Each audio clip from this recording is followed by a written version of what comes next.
Hello every folks, and welcome to the culmination of almost 2 years of hard work and planning and whatever else on a run that is completely asinine. So I have been saying for a very long time that you can basically beat the PSP remake of Tactics Ogre in just about any damn way you please, and well, here we are. So here we have Gordon, the level 1 character, the king of the impossible, because you always gotta start off with a Flash Gordon reference. So here's the deal. I turned off experience for this run. There are no class levels whatsoever. There's just simply none of that. Everyone is stuck at whatever level they began with, which basically means everyone's at level 1 except for the Zenobians who started off at level 2 because they are cheating bastards. Kind of interesting to me that those are the only ones that happen to have fixed levels and nobody else.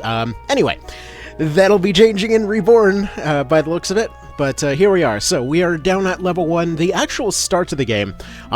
And, by the way, of course, we have to start with the Order of Highlander, because, of course, there can only be one. If you're wondering about the misspelling, by the way, it's an Ogre battle thing. Anyway, so we ditch our initial recruits because we need a custom party for this. Because I was thinking early on, you know what, we are not going to need weapons. We are not going to need armor, because we can only equip the basic starting gear. Basically, this run will consist of using no class levels, which folks generally insist is something that is 100% required. It will not use any real equipment, because again, you know, generally it's one of those things that's seen as, you know, you gotta grind and you gotta get the good gear and you gotta get those levels, and no you don't. You can just beat this through the skin of your teeth. Okay, so we go through the intro and then immediately start going over to Tynemouth Hill, because while I had a general plan here, I did want to make sure that we had a way to generate resources, because I knew that there's almost no way that we were going to get stuck, so I wanted to test if we had the firepower to beat the low-level version of Tynemouth Hill. Now, we're starting off with archers, not because archers are a good class, they are in fact a terrible class, but we don't have a better alternative at this second. What we're looking for is specifically dexterity bonuses, though pretty much strength or dex bonuses are fine, but overall, as far as damaging stats go, archers are going to be our best option early on, and they're going to be our best option for crossbows. They're going to be our weapon of choice through most of this game. Now, the reason for this is because of the way that the armor system works. See, there's 3 different chunks to it. Go see the armor video if you want to get into more detail, but basically, it can be seen as having kind of a 3-step system that can be approached from either direction. You either start off with better stats, in which case you can win the physical contest in Phase 1, it can be scaled in Phase 2, and then hopefully get past armor in Phase 3, or you can approach this from the other angle, and you can basically have some way to get your kind of like armor stats up in order to make sure to win that contest, since it happens at the very end, which is basically what we're going to be doing for most of the run. See, in order to get your kind of third phase armor functional, what you need is to be able to get past the other guy's armor in some way. The initial starting weapons have really crappy penetration for that phase, so basically what you have is a case where you can use your skills to essentially boost yourself past that point. Okay, so the beginning of the game, so far, we're still doing pretty okay. We can kind of just get by plinking stuff with our crossbows. See, what we're doing is abusing how ranks work, like I was saying earlier. So, basically, every time that you get a rank up, you get a what I call a kind of a penetration bonus towards that particular character when they're attacking. This additionally gives them 4 armor for every rank versus that particular weapon, meaning that we can completely abuse this for A, surviving attacks, because we can just level up skills that we never plan to use, in order to have extra armor versus specific types of attacks, but additionally, we can abuse the fact that you can gain access to every finisher in the game pretty much immediately. Now, the finishers are something that you are expected to get some utility out of. They are expected to be a way for you to break out of stalemates, but they definitely did not expect you to have some of these in the absolute intro. Probably part of the reason that you can't necessarily get nearly as powerful, apparently, in Reborn. But in this particular case, yeah, you can start off with, for example, Death Wail off of the crossbow, which is an attack that has to be able to hit 3 times. In order to hit 3 times, it has to have really good penetration, even if its high, like, single hit damage isn't always that insane. Now, the great thing about this means that we can more or less one-tap just about anything in the game, because its whole thing was supposed to be that it was, you know, it would do like 70-80% damage in an ideal world. But realistically, it just kind of one-shots almost everything as long as you find some way for it to penetrate a tiny bit. But you can see already our we're kind of referencing Reborn with our 7 damage with our archers in the Gamp fight. But there's a good situation going on right there. We can barely tap Gamp, because we don't have Anatomy yet, but we can just penetrate enough on his Griffins to be able to do about 150, which ends that fight immediately, at which point we end up going for Nibith here. 2 bow finishers are enough to finish him off, so the bows technically will work a little bit better than some of the other weapons. Later on in the game, once we're actually able to win that kind of Phase 1 contest in the armor little equation here, they'll become a lot more useful because they specialize in scaling and doing better with raw stats. But for the time being, this is kind of what we're going to be trying to work with. So bows become our kind of artillery option, while crossbows become our burst fire kill option. Stickers are actually doing a pretty good job as far as being our primary melee weapon because they do scale pretty well, and early game armor is absolute trash, so there's nothing that's really going to be countering them at this point. Once we get in the end game, will straight up stop using daggers altogether, but for the time being, they'll do the job just fine. So, we get over to Balmamusa for our first happy little genocide, as we do. Funnily enough, by this point, I have done so many background grind fights with these archers that our kill count was actually approaching that of Balmamusa itself. Whoops, but oh well. So it goes. All the same, even with maxed out ranks and everything else, we are still only doing damage in the 20s, so we're definitely on the weaker end of things, but these guys are only 4 levels higher than us. But you may notice one other thing, that when we're going through here, we don't actually have access to anything associated with levels, and that includes skills. So this means that we can't actually use skills in many ways as well. So while there were ways to get stuff like, for example, Strengthen, we have never gotten a single rank of Strengthen for anyone in the entire party. And actually, Balmamusa 2 becomes our first just complete flattening here, because while we can one-shot pretty much every unit on the map, we're in this unenviable position of being completely surrounded by units with spears, which we don't really have any way to defend against with our classes of choice. And additionally, the fact that both sides are attacking us, actually this was a bit of an odd one, because usually Ravnus will end up just kind of taking your side if your stats are lower. But apparently, for whatever reason, she decided that we were the way to go. Though, okay, another interesting thing that can happen is, like, if you are significantly weak enough, she just kind of sees you as the tempting target, and every time that we're lining up, she's like, oh, look, I can get double the damage all of a sudden. This is fantastic.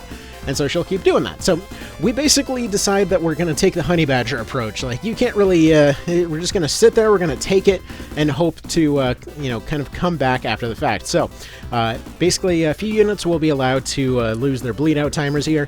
This is actually probably one of the bloodiest fights in the entire run. But we ended up stocking up on Blessing Stones on account of going through Tynemouth Hill endless amounts of times. So we're pretty well stocked for this whole thing. We don't even have time to get most of our buffs going. Fortify wore off pretty quickly. It's a little bit hard to maintain on the entire party at this point. So to explain what we're actually, the benefits that we're actually getting out of everything while this fight's going on. So Fortify will basically decrease incoming maximum damage by 20%. It doesn't really increase armor any, but it basically prevents 20% of that scaling damage from coming in. So, I just like to see it as reducing the max by 20. Strengthen will increase our potential damage by 20, but right now we're in a weird little bubble where we don't have anatomy on anybody. So if there are units that are running heavier tank gear by this point, so for example, if they're running, full chain, maybe a bronze helm, as well as shields, there's certain situations where our units will start doing a lot less damage because their skills may not be enough to fully penetrate. See, later on when we can combine their weapon proficiency along with anatomy, at least for part of the team, then we'll be able to actually do a bit more of that. Until then, we are now on the struggle bus until Chapter 3. Chapter 2 becomes an absolute disaster of a thing, and I actually wasn't sure that the run was even completable at this point, because I was looking at it and like, well, basically, the only way that I can get any kind of skills whatsoever are to salvage them off of NPCs. The problem with this is that I have zero control over what skills we get, and when we get them, only one person can get those skills. You can't really piecemeal them out. But eventually we do manage to struggle through this Ravenous fight. We haven't gotten very many story recruits, because between Sarah and Voltaire, they don't have anything we can't get already. And Donalto and Felicia don't really have anything either, and I should probably mention the next restriction of this run. I'm not using any special characters, because one of the only benefits that this team has is speed. And you know what? Those named characters have higher speed, and I'm sorry, that's just cheating. So, generics only on top of everything else. Every character with a face that we run into is simply a nice little tasty salvage meal for our party. Alright, so we do ourselves a genocide as we do. By the way, if you're wondering about the music choices in the background, don't worry, I have decided that since we're essentially playing what was originally a Nintendo game on a Sony console, and well, it's getting remade on pretty much everything but a Sega console. Naturally, most of the music is going to be random stuff that I really love off the Genesis. So, the nice thing about our units being as they are right now is that our evasion is still pretty reasonable, especially due to the fact that many of these fights are scripted to happen in bad weather, or at least very likely to. So, this is essentially saving us in many situations, because our high skills can essentially mitigate the rain, can mitigate the snow, all of that kind of thing, but the AI has a much harder time fighting in those conditions. Thankfully, at this point, many of the actual squad leaders are getting pretty squishy. So, we can go in for the easy kills here, especially against any casters. We can simply shoot them with crossbows. But anybody with armor is going to take a little bit more trickery on our end, and unfortunately, we're still stuck with archers. As I mentioned earlier, they are a bit of a bad class. They have terrible movement. They're not exactly the fastest thing in the world, and their armor, or rather their gear options, just generally suck. Now, you might notice this is why many of my characters are actually running around as warriors or soldiers.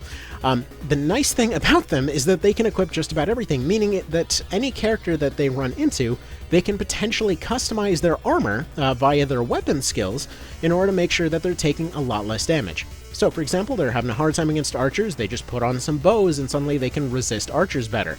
Additionally, our main, due to the fact that we're stuck to level 1 gear, they're able to actually mix and match their gear in pretty interesting ways. There's actually a class later that will make really, really good use of this by adding silencers to our short bows and crossbows, but we'll get to that. Alright, so, first fight versus Aircell does not go particularly well. We get absolutely flattened, and that's when we move on to the next tool of this run, because we are now in Chapter 2, meaning that we have a lot more spells available. Early on, we have quite a few of them, but our casting stats are not good enough to be able to make use of them at this point. So, for example, for any of our debuffs, we basically would have almost no chance to actually land them where we are right now.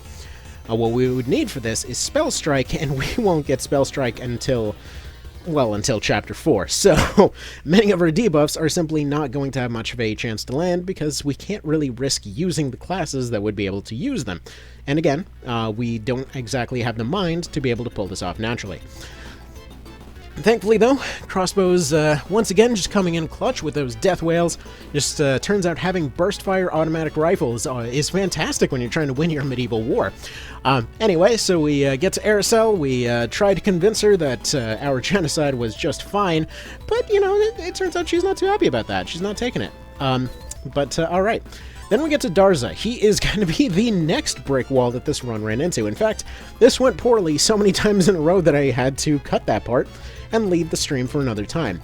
See, the first half of this run was entirely streamed live on Twitch. Now, the thing is, this is back when I still had time to do something like that. Now, obviously, life always gets a vote, and eventually it was simply impossible to do so. So the latter half of this will be, will be videos that I made during the time that I had. But just so you know, as far as this format, it does not stick around for a while. Funnily enough, The computer that those were recorded on does not even exist anymore. Alright, so then we have... This is the problem that we ran into with Darza. Like, he is one of the first cases where a unit is stacking both strength and vit, and quite frankly, he just... We can't punch through that. This is one of those cases where it's tipping over to the point where weapon skills alone and strengthen alone, like strengthen isn't even giving much of a benefit anymore because his stats completely outdo ours. Denim gets a little bit of a more favorable outcome in this particular context because his necklace will give him some pretty solid overall physical boosts. But unfortunately, because we are losing it in the stats department, this means that we have to make up for it in the gear department, and, well, we don't exactly have the gear to do so. Our dinky little crossbow can't get past his mid-game armor. And additionally, like I said, he's got the strength and vit to basically just eat our hits, so even a thing with a lot of attack bonus to it is frankly just plinking off the guy's incredible abs. So I try just kind of laming it out because he doesn't have a whole lot in the way of healing options, and he decided that it was a bit of a bitch move, so he just came and slapped me down with a berserk. He decided to hit his own guy just so he could hit me better. So then we added another tool to the tool belt. Welcome everybody to the wonderful world of custom poison arrows. So this is one of my favorite tricks in this game, and one that I constantly always end up having to circle back to because I forget it exists. But basically, anyone is allowed to use any magic scroll, which includes the ninja magic scrolls, which allow you to put weapon poisons on your weapons. Basically, this works for any weapon, which means that we can have crossbows with a guaranteed stun effect on them for the entire team. Which basically means that we can stall out his team enough that we can basically just wait for the entire party to build up their finishers in order to mass spam death whales on this guy. So eventually we managed to hammer him down with, I think, like 5 or 6 death whale bursts. And finally, you know, we end up clearing our way out of this whole thing. Was beyond messy, but you know what? If it works, right? It took a few attempts. As you can see, apparently this was yet another failed attempt. But eventually I did actually get Denim up on that cliff there to just kind of lame it out. The guy ended up surviving all the bursts from the entire party with 3 health, but thankfully the tier 2 spells coming in clutch right there to finish him off. So at this point I was getting a little big on the britches here because I thought, okay, you know what? We're going to go for the optional Gatalio fight here. We're going to block off his exit, we're going to go sweep his entire team. And interestingly, forgot to account for the fact that we should have come in with more crossbows because, well, as you can see here, his archers basically get the skill armor thing too. So his archers are able to defend against ranged weapons. Many of them do come in with both bows and crossbows so that they can spawn with either version for the purpose of random maps and things. So when you come back, if you wonder why people always have different gear, that's why. They just kind of have an option to spawn. And then we find that, you know, the unique gimmick in this fight where the units love to spam grenades? Well, it turns out that the raw damage they do is insanely damaging to a level 1 unit. So they have pretty much guaranteed 100 damage AoE spam whenever they want it. But interestingly enough, because that's their only offensive option, if we kill their 2 archers and we let Gatalio finally run away, I say we let him run away, it's more like he plowed through our line and we couldn't do anything to stop him. But at that point, all they can do is reduce everyone's health to level 1 because the shots do not actually have the capacity to kill. They are a flashbang, except it's way less damaging than the real-life version. So you can't get brain damage or anything, it just reduces you to level 1. So all of this ends up opening farampa Wildwood, which allows us to go in and, you know, do everyone's favorite pastime when you're doing a challenge run, and find some way to pull some kind of thread somewhere to get yourself more power from something or other. Now, at this point, yes, I could have just gone into any random map and just sat there and stubbornly collected stat cards on somebody until, you know, we eventually had a unit that could get past everything. But I wanted to do it faster, I wanted to do it more efficiently, and there's one map in particular in farampa that opens up in the earliest level version that allows you to do this. So there's 3 units that are way down in the bottom right of the map. And these units have a very low chance to drop food items. So those are those items that you get for selling a monster to the shop, and they will give you a permanent increase to your stats, as well as giving you 50 TP. You might notice that this is incredibly useful. So, basically what I do is I sit here and I shoot those 3 over and over. I have the entire party capable of doing about 7 to 8 damage to them, and I just sit there for, I think it was like weeks of going back to that same map in my spare time and just like shooting those same guys over and over and over. Entire party goes in, takes the honeybee approach, and just completely, flattens one of them and hopes for the drop. It is roughly like a 3 to 5% drop, I think, and there's 3 units that can drop a different type of food item each, so needless to say, it was not a fast process, but you know what? We got pretty lucky. We ended up getting a decent bundle of those things. It was enough to get stats up a little bit. By the way, they boost your they boost multiple stats at the same time. So like strength and vit, I believe, is from the steak. But yeah, very handy items. Usually, you have to sell sell monsters to the shop to be able to buy them. In this particular case, we found a potentially more humane way of doing that, if you're looking for humaneness for the animals and nobody else. Anyway, the problem with Goosen, and why he ended up completely trouncing us the first time around here, was that his healers start being noticeably fast at this point. See, clerics are a very fast class, and especially in cases where you need to quickly burst fire, they have a tendency to show up just on time to be able to completely ruin your plans. So ultimately what we ended up doing here is we ended up putting the entire party up in a gigantic death wall, letting Goosen come in for those backstabs, and then finally Death Whale bursting him until he was done. This took, I don't know, maybe a dozen tries to actually get through, but there we go. At this point, then we go and we find out, hey, the Duke needs some assassinating, and Gordon says, you know what, he's the king of the impossible, why not? So, we stop by Heim real quick because there's just interesting stuff going on there, and we decide to go give a little bit of a welcome to Mr. Weiss. He gives us a bit of an ambush, and yeah, you can tell this is going fantastically. We are definitely in just a team that should be doing this fight right now. So, as you'd expect, we decide to go back to Farampa again, because we need more power, but you know what? Those meat items are not going to be what we need. Instead, we're going to be hunting down rogues in the Farampa Wildwood. You see, every class has a low chance to drop its class mark, unlocking that class for you. Why do we want the rogue, though? Well, you see, the rogue, compared to the archer, has a higher attack score, and additionally, it can move farther. Essentially, it has like lower overall dexterity, but it has 2 extra movement over the archer, and it also has better penetration. That's the best way we're going to put it. On top of that, they have access to steel, which means that suddenly our whole item economy can go through the roof.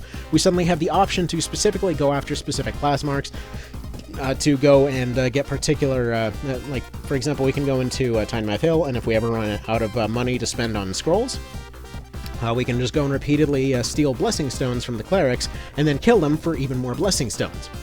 So we can basically take our money and grind game up to 11 here, because we slowly start transitioning our entire party into these rogues to give us just enough penetration to almost count as an extra weapon rank, allowing us to get that little bit closer to how decent we'd be with even 1 rank of anatomy. But either way, we're looking to squeeze out as much attack value as we can out of whatever we've got here. And if this is the way to do it, this is the way to do it. So we, we go bird hunting. I know this doesn't seem like much, but this tiny little bonus from the rogues seriously ended up changing things to the point that we're doing a little bit more damage to these Terror Knights, meaning that we can more effectively go in and fight all of them. I put some new party members into the rotation because our party was looking a little ragged. We did have a few characters that ended up taking a few injuries in the course of this whole thing. So I wanted to have backup plans, because we're not going to go back and reload for any deaths, because any deaths are going to be necessary. Any win we get is a win we get, and that's just kind of how it's going to be. By the way, shout-outs to the cursor on screen that stayed there that entire stream, and nobody bothered telling me, so that was fun.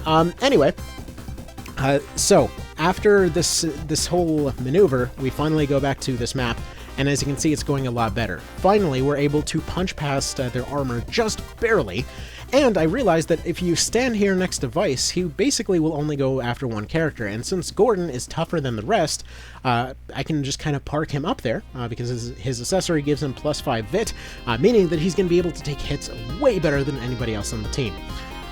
This early on, it is absolutely significant. Later on, it is also absolutely significant, but right now it's extra significant because I say so. So a few characters ended up surviving with just barely enough health, but thankfully we go through the power of 100% overhead hit moves through Judgment here to make sure that all this damage lands exactly where it needs to be, and say goodbye to that knight. So slowly, methodically, we end up singling out and taking out every unit in his team, because in order to deal with Vice and Aircell, we have to take some additional risks. We have to take some additional moves, and I wanted to be able to recruit Aircell later. I was hoping to be able to pull that off effectively, so I had her blocked off at the side there. Just like you can do with the AI in almost every map of Triangle Strategy, you can completely break the AI by putting them into certain locations. And in the case of archers, because of their dead zone, if you can corner them against a wall, there's not really a whole lot they can do aside from shield bash. So I forget exactly why I was letting her free at that point, but either way, only Vice has to go down. So all we had to do was break him. So yeah, at this point, because they only had 2 attacks and we had way more actions than that, we could just simply death tank and sandbag our way through this entire fight, allowing one unit to build up a finisher while everybody else simply ate hits and, threw out the occasional 1 damage. It's not the fastest strategy in the world, but damn it, we're doing it. So we were making some pretty decent progress here. We were making some pretty decent headway. And it was just great to see Vice finally going down after what was a tremendous amount of effort. Anybody that was there for the streams at the time will remember, I think it was like a solid 2 or 3 streams where we made 0 progress on this. I didn't even bother putting those videos up because it was literally just throwing crap against the wall to see what sticks. Because again, our finishers are doing 9 damage bursts to Vice. It's slow going. We have to single him out and make it happen like this. So either way, eventually we struggle our way through. We find our footing and we manage to take the guy out. Manage to get out of this fight here. And finally, we let Rhyme fall. At which point we go to the Almorica wall, which tends to be a bit of a noob trap for friggin' everybody that played this game before. Because this is one of those cases where the AI will actually do a little bit of a tricky on you, and if you decide to single out their leader, they will run away. So basically, the logic here was fairly simple. We charge forward, we don't take any attacks unless we really have to, or we can put a debuff on somebody, and then we surround the leader, and we never attack him until we're going in for the kill, but unfortunately, all of the heavies are getting in our way. We're seeing that we can potentially charm them, but the charm effect on the Flaming Blast is based off of our character's mind score, which isn't, it's higher than usual, but it's not super amazing. So as it stands, our main hope is to just have enough finishers while we march our way up to Modigliani up there, to hopefully, maybe, be able to take the guy out. Now, as you can see, this is going great. We're totally not getting curb stomped like we're the friggin' bug that just showed up under your shoe.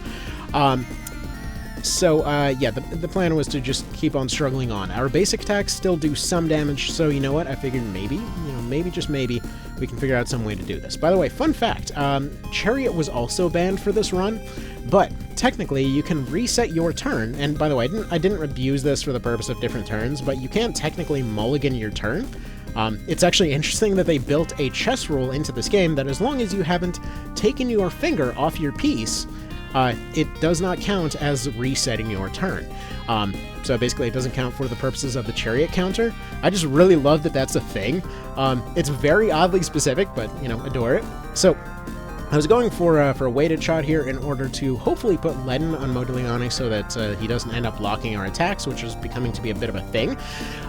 But we needed 3 finishers in order to hit the guy, and as you can tell, his AI is actually pretty good at angling themselves to make sure that you can't reach him. He keeps some pretty solid distance for the most part, and we managed to get units all over the map, but he still managed to find ways to just kind of squeeze his way past everyone. Until finally, we got this little nugget right here. where he basically was in an awkward spot where he had to leave exactly one tile for us to target so that he would be out of range of a lot of the other moves. And there we go. Just barely, by one tile, managed to squeak in that last Flaming Blast and managed to get him. It's a shame this didn't end up being the final version that got through that particular fight, but we'll get to that in a moment. So, we get into the interior of the castle, and would you believe me if I said that we once again ran into another brick wall that we were really having a hard time getting past? Because as you can potentially think, these Terror Knights that show up as bosses tend to be unusually tanky. They tend to have a really good vitality. And that happens to be one of those things that absolutely crushes our damage output. So we're looking over at these guys here, and we're doing 15 damage, meaning that he's got about 250 health. We have to do that roughly 45 damage at a time on an entire team that can maybe have 3 surviving members by the time they reach him. Additionally, we can't really get close enough to drop many of the debuffs that we need. I didn't have any way to drop Fear, despite Terror Knights being a thing. The only way that we would have gotten access to Fear up to this point would have been if we went through Neutral, which technically might have been a pretty good option for this, and many times I was thinking if I should just redo the entire run and do it on Neutral. Because then we would get all of the terrifying skills off of Divold, which would allow us to completely break armor in many cases. It would have given us access to the neutral trio, which again would have been three more sets of skills that we can make use of. Because as you may notice, we haven't gotten any recruits up to this point. Nobody that's been useful. But I went back and I did what you do. I just went and got everybody more steak. So finally we did that. Got stats up by like 5, which was enough to break past our Phase 1 armor contest through a combination of Breach, Strengthen, and additional training and all of that. We managed to almost one-shot Marino, because, you know, one-shotting was just something that I was really hoping to continue on throughout this entire run. In fact, my goal was to beat the level 1 run by one-shotting Dorgi. Again, at level 1. How the hell is that even possible when we're struggling to beat mid-game bosses? Oh, you'll see. You'll see. It gets weirder than this. So, you might notice something else here, too. That our units have started putting in Bridle as well as Benumb. You may notice that there's one missing from the Trick Arrow trifecta, and unfortunately, it's available only after this fight. But we're still putting on Bridle because it messes with the AI, because the AI is absolutely terrified of having their voice turned off. So, due to the fact that they apparently are just a gigantic, terrifying, subservient to Alexa being, we have to turn their voices off. It scares them. It makes them waste a turn getting rid of that debuff.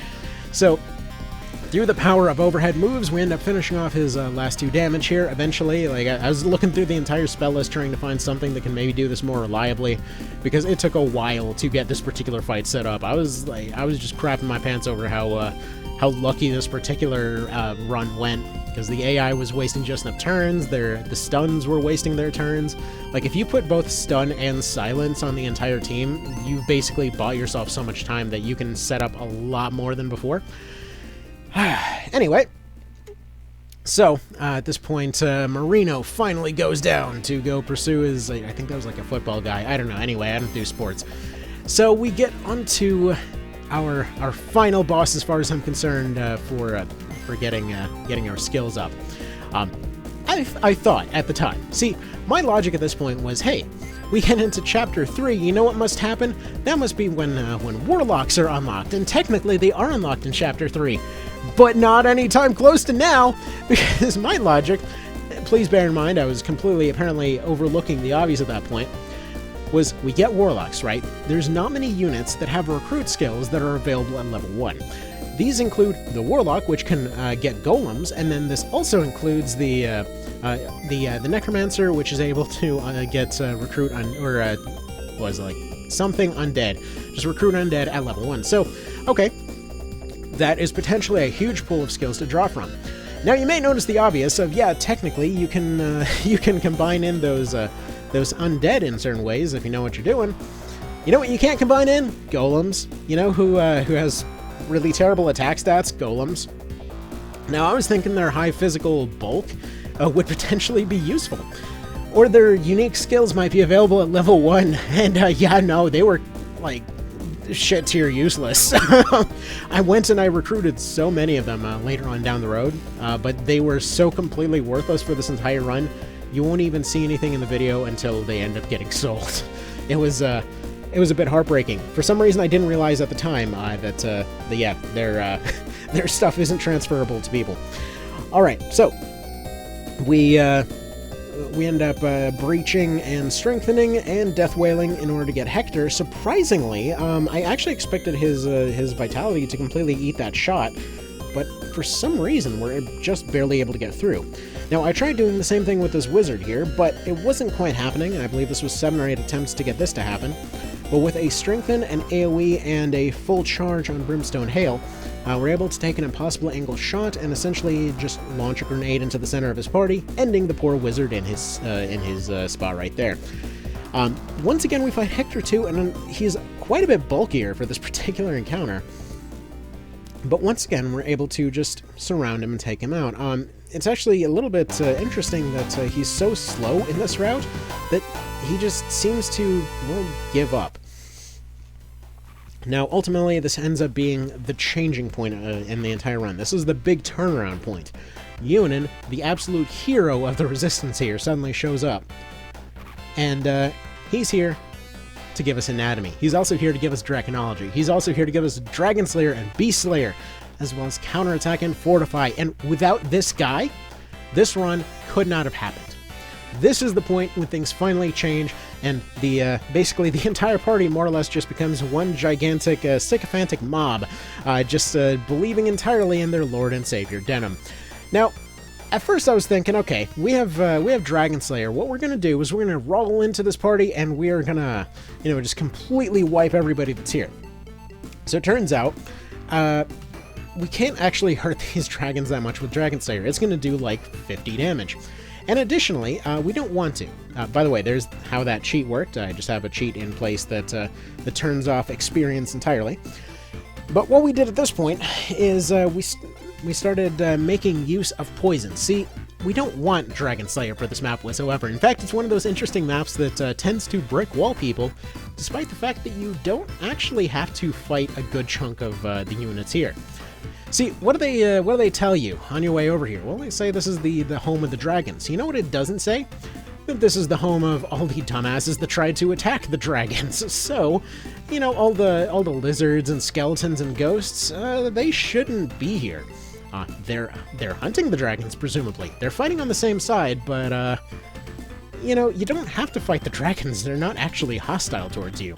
If you attack them, they all turn hostile. But, for example, if you were to sit, I don't know, on the corners of the map, putting poison on all of your arrows and just sniping all of those units that can't quite heal for the most part, silencing the ones that can, and stunning everybody just kind of whenever you can, well, really you're just dealing with a couple of units at a time, and you can just kind of whittle away at them over an egregiously long period of time.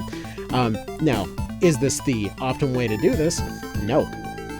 But this does allow you for pushing some of the units off into those cliffs there, while also allowing you to completely avoid the dragons and not get into a fight with them whatsoever. So as long as you don't hit them and you only attack the units that come towards you, it becomes a far easier process. We can basically death wall anybody that happens to get close, stun them to try to save us as much resources as possible, because we did almost burn through our entire resource stock over the course of this fight. Because I could really only afford so many weapon poison scrolls and so many blessing stones.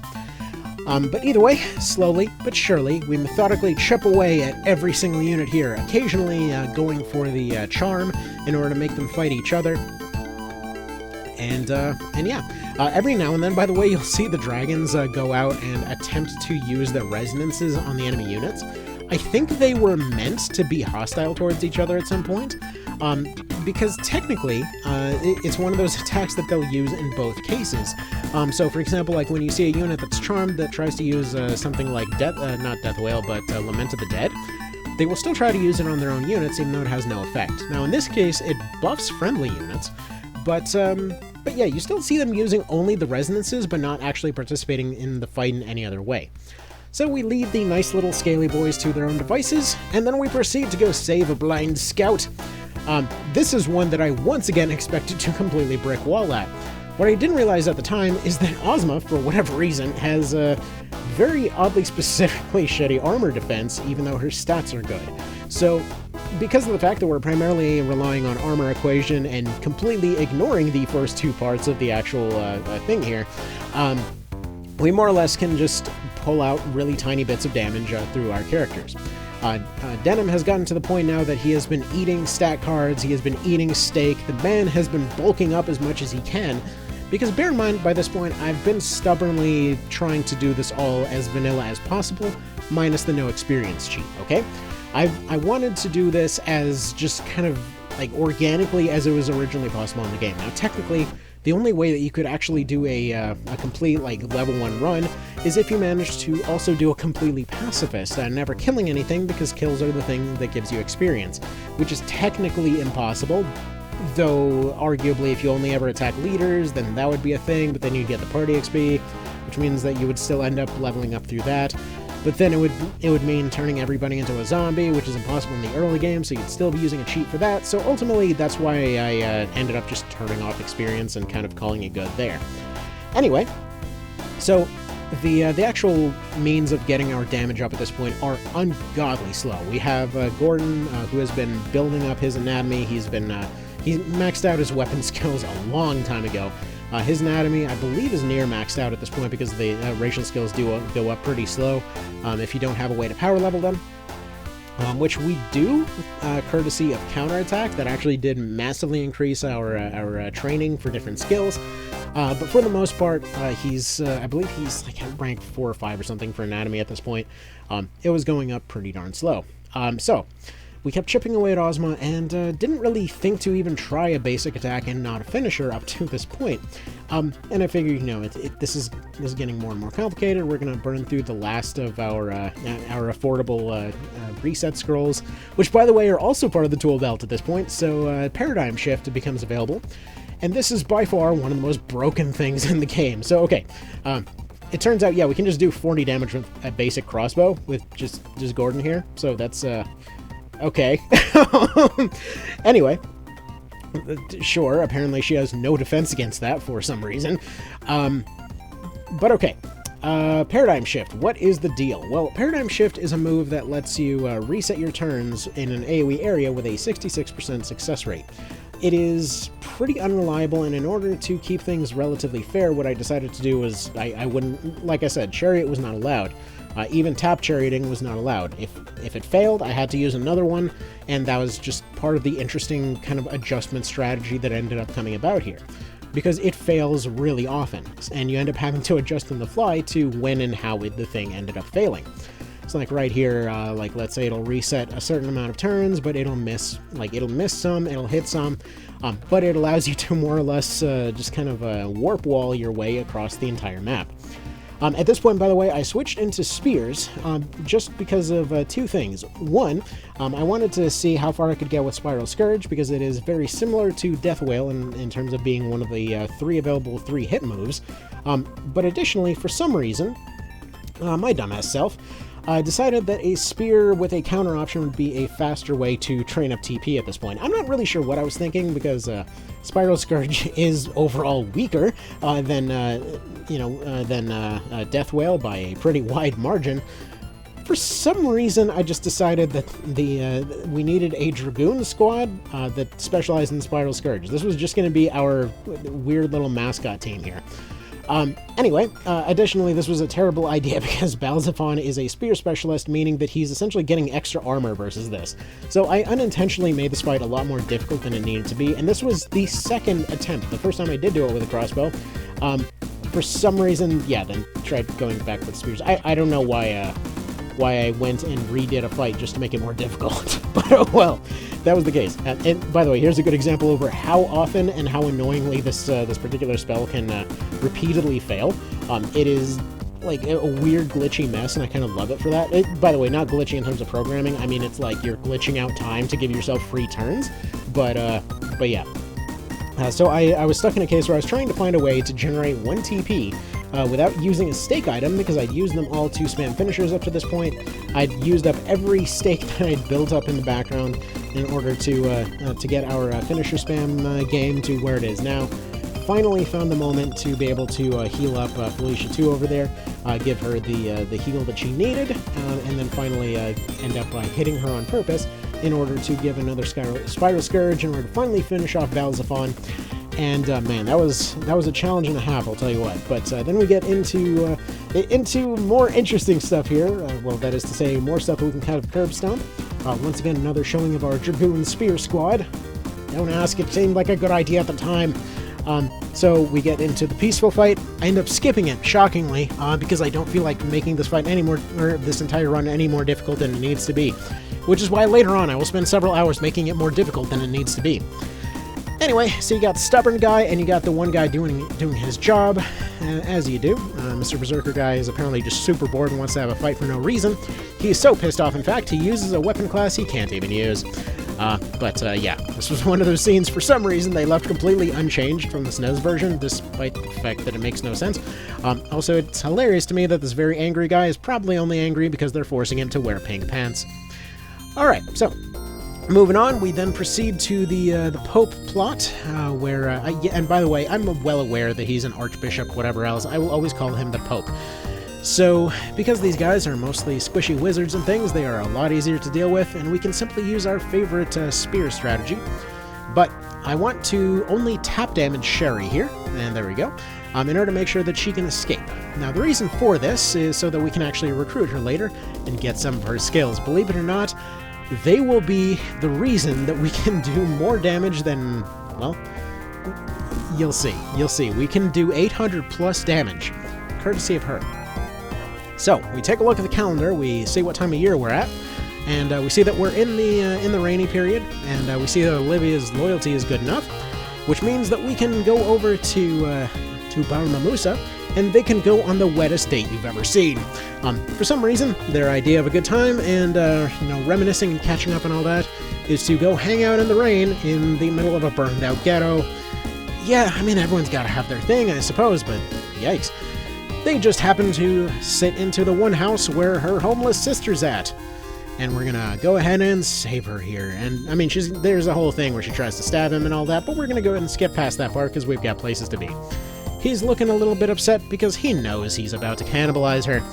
So anyway, yeah, here's the thing. She's got Augment Darkness, she's got Augment Earth, she's got Empower Golem, which you'd think would actually be a lot more useful than it was, considering we can recruit golems by this point, but no. Because I was thinking to, if we boosted up golems, we might be able to do something interesting with that. It turns out, yeah, no, they still can't get past armor worth anything, so... Anyway, you may have noticed that we picked up Hobram earlier, and he's not on the team. So we awkwardly look at Ozma over here and kind of try to ignore the fact that Felicia 2 has kind of accidentally eaten her husband. So, as a result, we can't actually recruit her, though from what I looked at on her skill list, I don't think there's very much that we would have gotten out of it. She doesn't have Strengthen, but she does have Fortify, which might be a little bit more useful, but overall, it's not something that's amazing for us right now. Augment Ice, though, I wasn't thinking about it at the time, but Augment Ice actually would have made a endgame part of this a lot easier. But either way, it's no longer an option right now, seeing as having Anatomy on Felicia 2 was part of the reason that we were able to get past that earlier part, because we kind of need more than one power unit on this, level 1 run. But through the power of resetting our turns, Death Whale Spam, Breach, Strengthen, all of the usual song and dance, we're able to slowly but surely use all of the newly grinded up stakes that we've gotten in the background. I can't even tell you how many frickin' times I redid that map at this point. I believe when I was showing off the stats earlier, it was 200 plus times. But anyway, through the power of unbelievably low drop rates and hitting our own units, we end up finally doing this whole thing where we're just kind of damage tapping our way up to a full TP bar, using that to spam those same finishers over and over.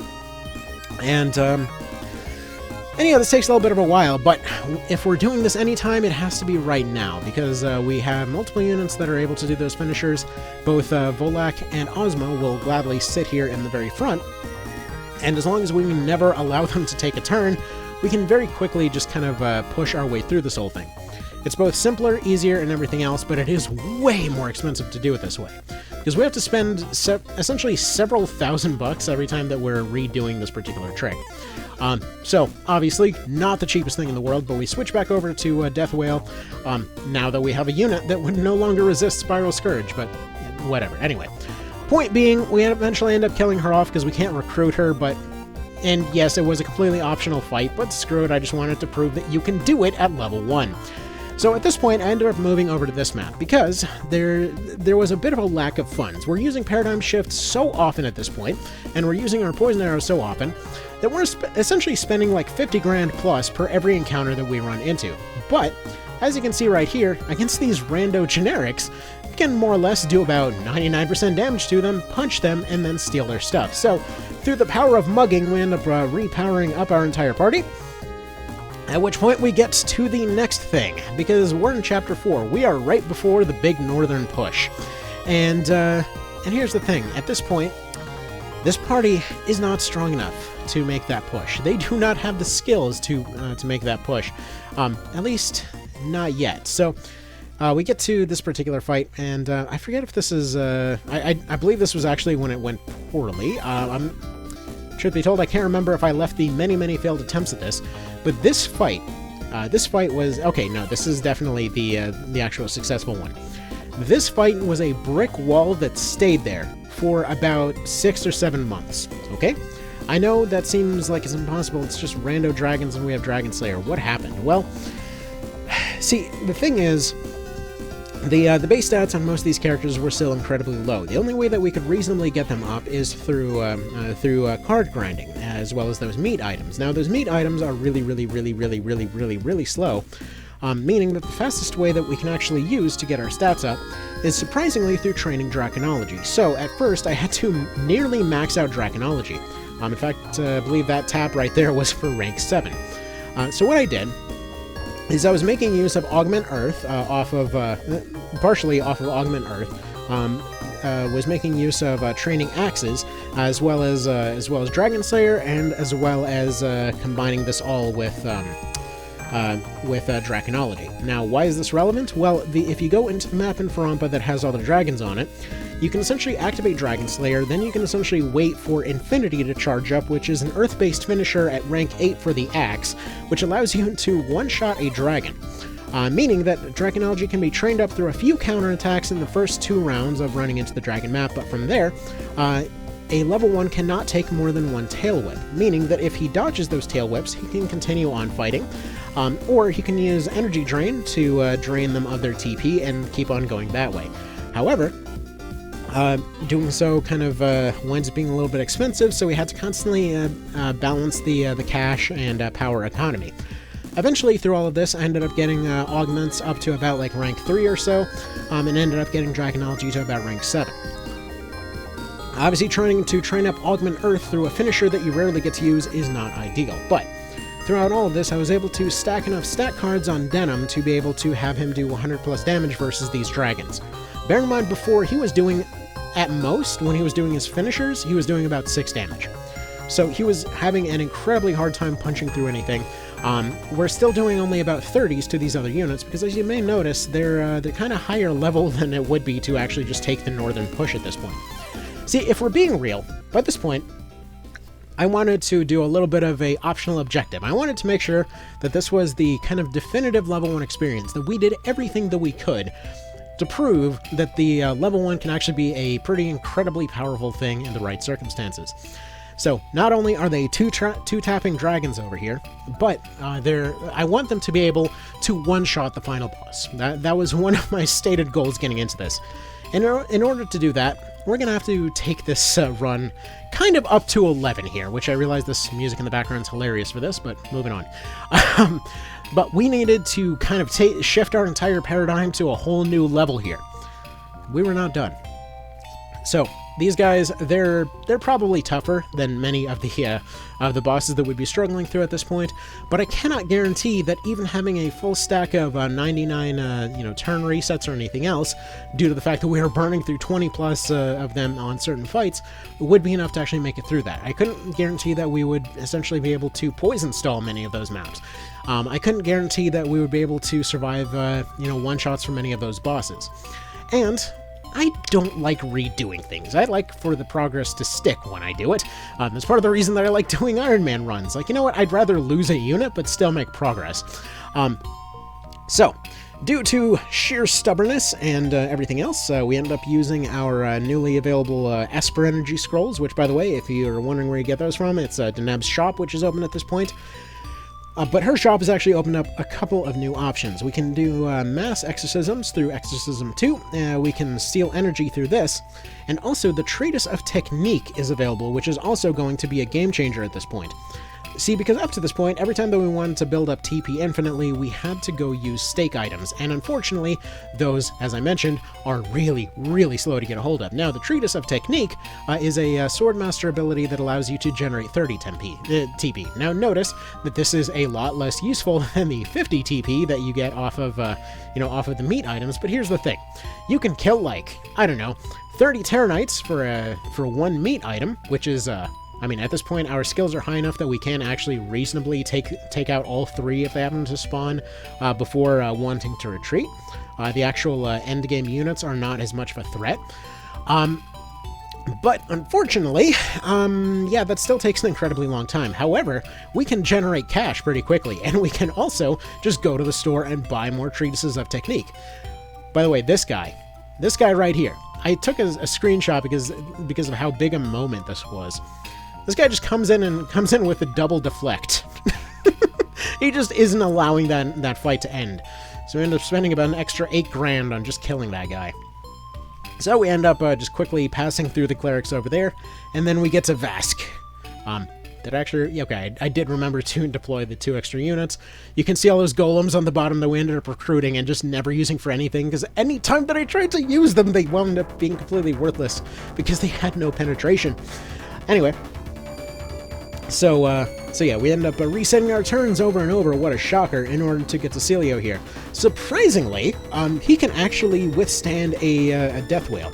So we once again have to go back, despite our much higher stats, we have to go back to the old breach and strengthen strategy. Thankfully, it's going a lot better. That 40% damage scale in our favor there happens to work a lot better with higher stats. Once again, to cover why this is working, how it's working, stats are not necessarily the end-all be-all. By the way, there's all those useless golems getting sold for pocket change. But again, stats are the first part of the equation. If we can win there, then we have the option to scale our damage. Otherwise, we have to rely on the hard damage factors later on. Anyway, at this point, I put out a poll on YouTube because I was saying, you know what, look, this run has gone on for over a year and a half now. It's been going on for absolutely ages. I have Spell Strike that allows me to land debuffs consistently. I have one unit that's able to do so, and has the mind to do so because he's been collecting enough stats. I can spend months collecting more stat cards in the background, or I can just do the obvious and sane thing and just go ahead and turn everyone's stats up to 100 and actually have some fun again. So that's exactly what the poll ended up suggesting to do. They said they wanted to see the results, they wanted to see the tricks, they wanted to see the S9 bullshit that allowed this level 1 run to actually get completed. So technically, at that power level, we might have been able to go sneak our way to the very end, but again, I wasn't about to get to like floor 17 of the Hanging Gardens and then suddenly wind up softlocked. So, at this point, we're able to use Flaming Blast on everybody with our new 100 mind score to practically guarantee that every charm is going to land, because again, it scales off of mind there. We can do reasonable damage against most units. We're able to just barely crack the defense of those dragons in some cases even. Additionally, we're able to drop Petrofogs all over the map to get some of the more annoying stuff out of the way. And additionally, you may notice that Felicia, too, is actually a Swordmaster at this point, and she has been absolutely putting in work. Like, despite the fact that they have their base stats maxed out at the moment, they are still very easily threatened by these absolute generic units. This is not a difficult fight by any means. So it ends up becoming a lot more interesting, because again, Felicia 2 if it wasn't for her, this fight would have been way more difficult. She was sitting there tanking with preempt and stun on her sword for the entire first half of the fight. We actually have a party configuration at this point where we have rogues for our harder offense, we have soldiers that are able to put out some of our more interesting debuffs, and then we have the Swordmaster up in the very front serving as a lightning rod for the party. So due to our new setup, we know that we're going to be going back to our poison arrow strategy here. Just kind of lining up along the ridge and just kind of letting loose on these chumpos because, quite frankly, these guys do not have the defense, even without our stat upgrade to make it past all this. I have some go down the middle, some go down the sides. The point of this fight is that you never allow them to breathe. As long as you can quickly finish off units, they will not have the chance to retreat and heal. And as long as you don't get too close, they won't be able to use some of their better debuff moves on you, since kind of fancier debuffs are entirely what Palace of the Dead is all about. It is a place to suffer. And yes, you heard me right, we're going through the damn Palace of the Dead. Now, reason for this. You may notice that even these guys right here are almost the level of the last boss. Technically speaking, all of these fights are harder than the last boss. But again, you heard me earlier, I don't want to just beat this run, I want to dominate this run. I want to show that again, you can one-shot the final boss and absolutely trounce the thing at a level that you technically can't even possibly achieve. So, that is why we're here. So, we want to save Albelio because I don't exactly know if any of his skills will be useful. They don't end up being useful, but I figured, what the hell, we might as well show that it can be done. So we send 2 units off to the side to go deal with all of their stuff over there, maybe push some people off into a pit, I don't know. We send everybody else with stun arrows, poison arrows, all the usual thing, as well as time resets to go down and save Albelio, because he's going to go out of his way to try to get himself killed. But our goal is to basically petrify him and get everybody away from his location. Unfortunately, we were a little bit slow on this initial execution, and he ends up charging his way up to the very front because he's feeling very confident because the guy's a complete moron. So, oh well. That's fine, we can still make this happen. So slowly but surely I get my Swordmaster down there to serve as the lightning rod with her atrociously bad stats. By the way, she is max rank on her 2H katanas at this point. She's the only one with preempt because she's the one that ate Hobrim. But due to this fact, she is still completely incapable of doing damage most of the time. Surprisingly, while the bows can still put out like 50-something damage, the 2HK can usually only do 1 damage to anything at this point. Most weapons can do something, the 2HK absolutely can't. It's appalling how bad that thing is, but it doesn't matter. She is there to spread debuffs and avoid damage, so either way.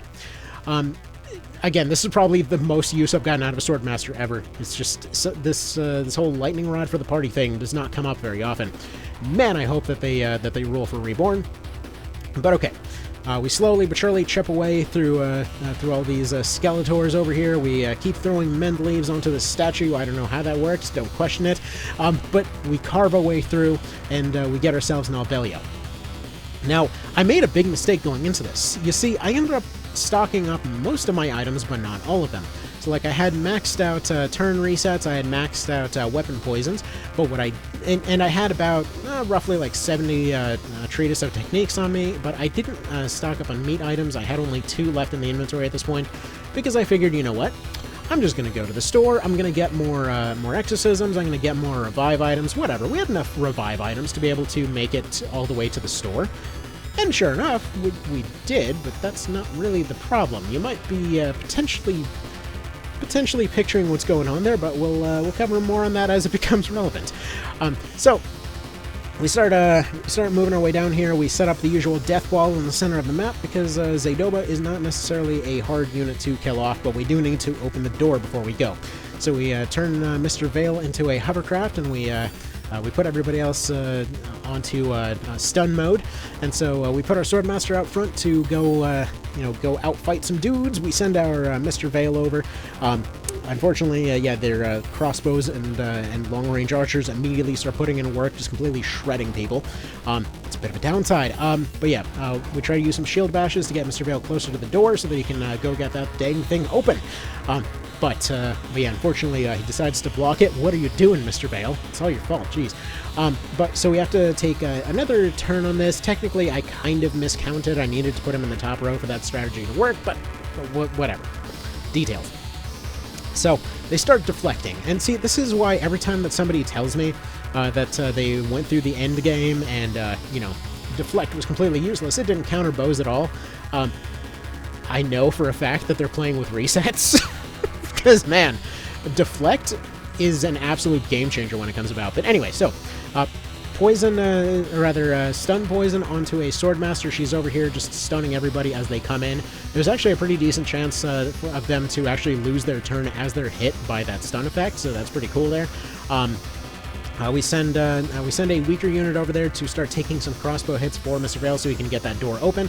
He takes a few shots, he gets the thing open, and I should mention at this point, I've just left the base stat max thing on.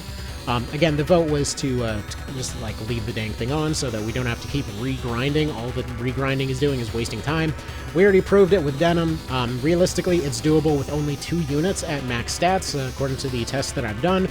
But it is really, really slow. Like, bear in mind, even with base stats maxed, you may notice all of this is running fast forward. That's because we still cannot scratch a lot of things in here, including golems. Now, you may notice we have 2 ways of dealing with golems that I just kind of completely overlooked at this point. You see, yes, you know, the obvious one we'll cover later, but there's Golemy over on our new Albelio over there. We could just let him die and feed Golemy to somebody.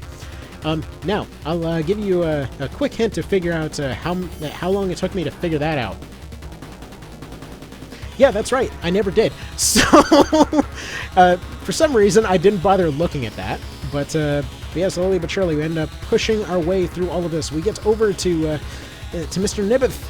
And he's over here being all scary and difficult and doing, well, another scene that they never actually covered in all of his other MMO versions or anything. But they use an impossible when it's... Oh, okay, whatever. I'm complaining about the MMO again. So, now, as you may be able to figure out, he is a caster, meaning that he does not have a whole lot of arrow defense, which means that, yeah, we just kind of deal with it this way. And so the long climb through Palace of the Dead continues. So our options against many of these units are all over the place. I need to leave Gordon as a Dragoon through the entire time so that we have an option to effectively deal with Dragons, Griffins, all of that kind of thing. As well as Cyclopes, those are definitely going to be a bit of an annoyance because anything that is percentage-based can completely get around our magic evasion and things like that. So in order to avoid having units terrified, which we cannot really deal with effectively right now, basically terrified. If somebody is hit with fear, they will be completely useless for quite a while. But in order to deal with certain units, we have to get a bit creative. See, you see those moldy tiles on the ground? One of our strategies for getting past tankier units is actually to petrify them while sitting on those tiles. It's one of the few cases that a unit can be 100% disabled while still being hit by venom effects. So they're essentially hit by like 15 to 17 damage every few ticks of RT, which means that it's actually a pretty quick way to deal with a lot of stuff. Additionally, we can use Flaming Blast to turn their heavies against each other. Just have them, fight it out that way. Additionally, one possible use for golems by this point that I actually didn't think about is the fact that they have knockback 1 as a kind of innate thing on their throwing boulders, which means that we technically could have had the option of throwing some dragons off of cliffs and stuff like that, but either way, we had other ways to deal with those. In fact, the toughest units for us to deal with are hoplites. Hoplites and golems are the hardest things. So golems we can basically trick onto those poison tiles, petrify them. That is our go-to strategy up to this point. For any points where there's choke points, we just put Felicia 2 down. We have her preempt, and we just repeatedly bring her back to life when she's about to bleed out. It's kind of a ruthless strategy, but dang it, we're going to make that happen. For everybody else, we can have them be turned against each other. We can use poison. We spread as much poison as we can early into the fight, and we deal with it that way. Anybody that goes by a cliff becomes a priority target so that they can be knocked off. Any unit that we can do effective damage to gets singled out and gets pelted away with arrows. Basically anything in the Berserker, Fighter, Dragoon type categories are for the most part easier to deal with. However, many of the Dragoons get pretty much as tanky as the Hoplites as you go through the Palace of the Dead. The levels on these units are going to be ranging as 22 on the standard end, up to 26 on the mid-tier end, and you do have units going up to 29, and I believe in one case 31. This is the lowest that they can actually scale to at this point. Meaning that yes, we had to be taking on units up to 30 levels higher, with starter equipment at level 1.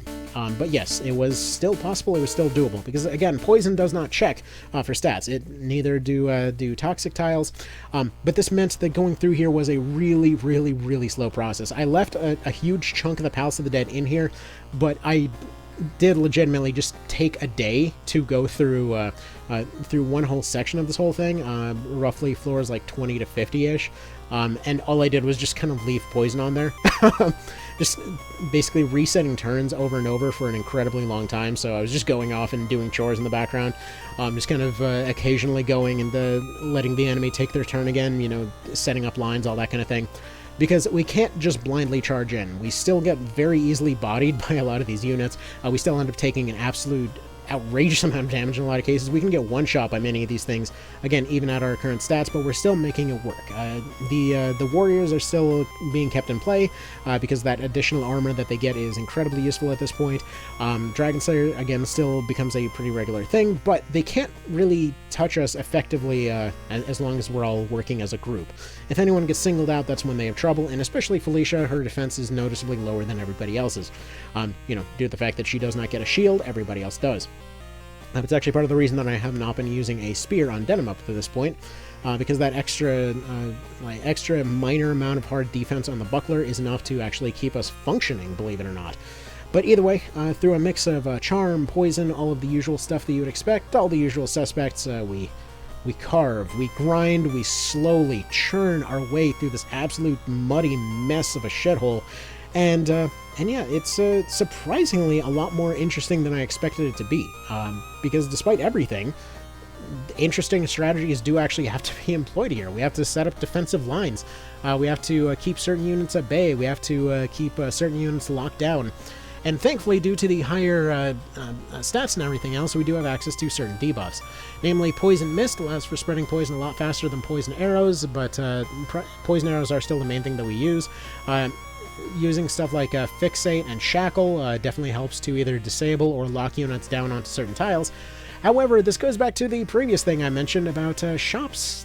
Well, you'll see what the shops are doing. I suppose the whole point of this first charge through was to show that we can get to a shop. See, my logic on figuring which parts of the incredibly long run through this place to save, because please bear in mind, this entire Chapter 4 section doubled the length of the entire run. So as difficult as the first 100 hours were, yeah, it was about 200 hours once all was said and done. So it was at this point I started realizing, for all the trouble I was having with golems, I could just recruit them this whole time. I completely forgot. So instead of just waiting for them all to die from poison, I could also use them as artillery, which is pretty handy. And later on, I could sell them for a couple bucks, so that's nice. But yeah, we once again wind up in those situations where we're hiding around corners, throwing around poison arrows, keeping Strengthen on there just for the tiny amount of extra damage that it might do, because I figured I can just probably go reset on those scrolls and everything. Now, right here, this is where stuff changed, though, because I should mention by this point, the shops did not carry what I needed.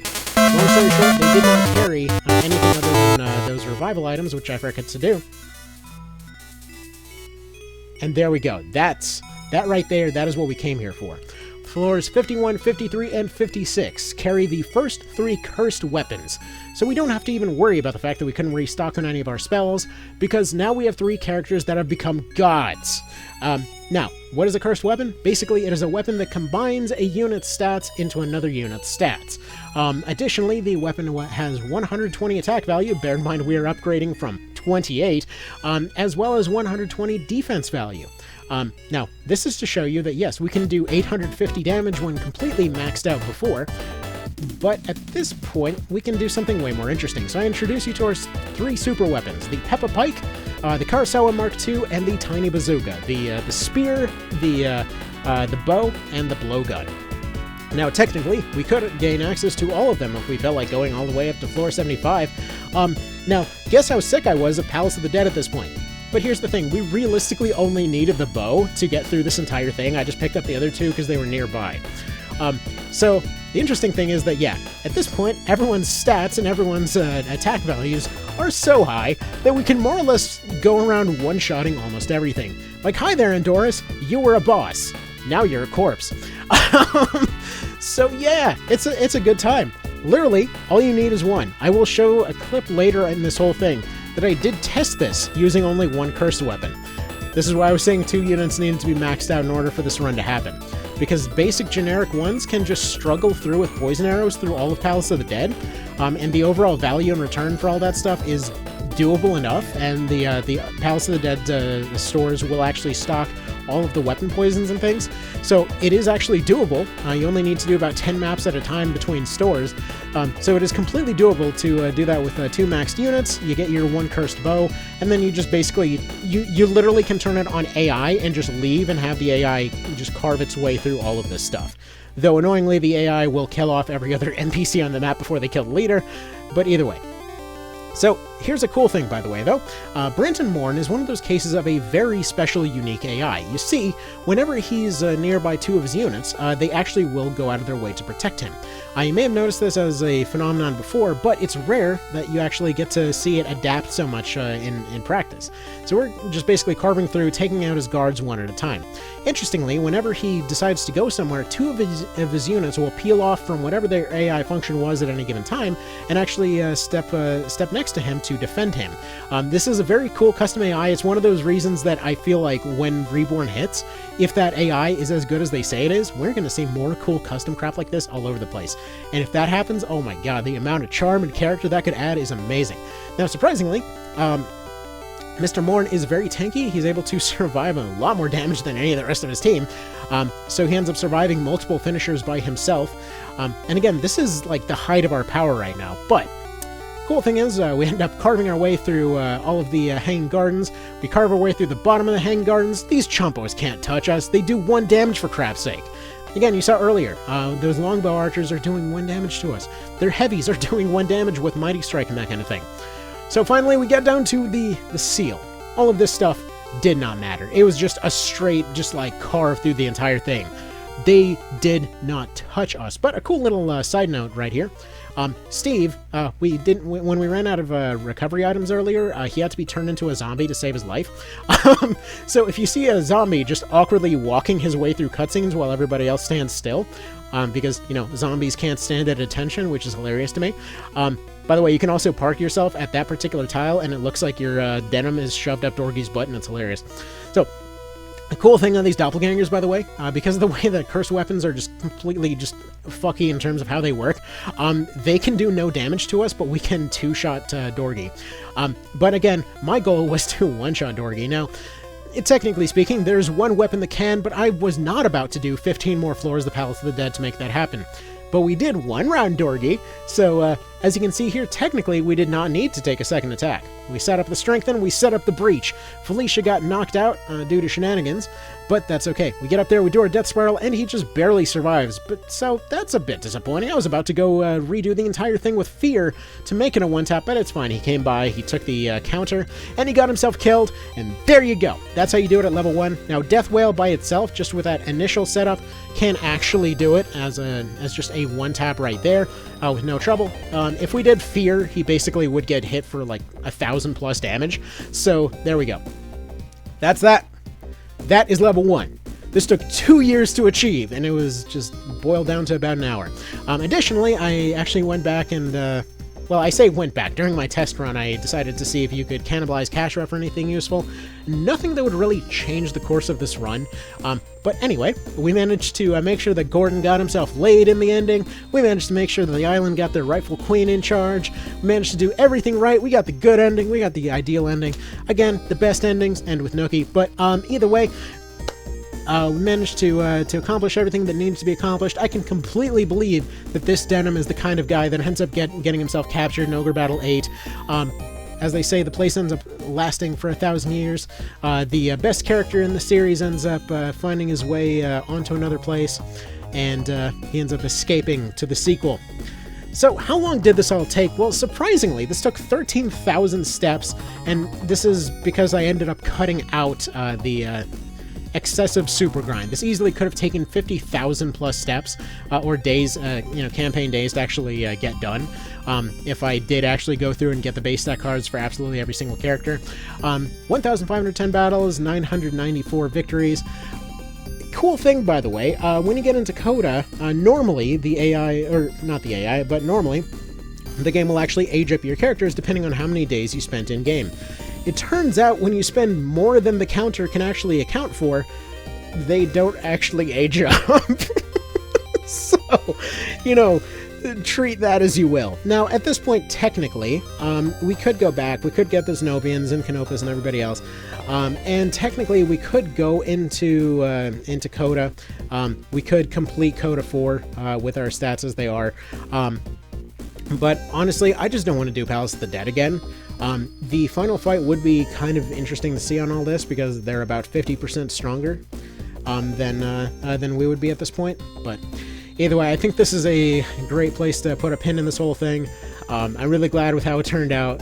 And there you go. If you ever wanted to know if you can beat this game at level 1, sure, you can, but I really wouldn't recommend it.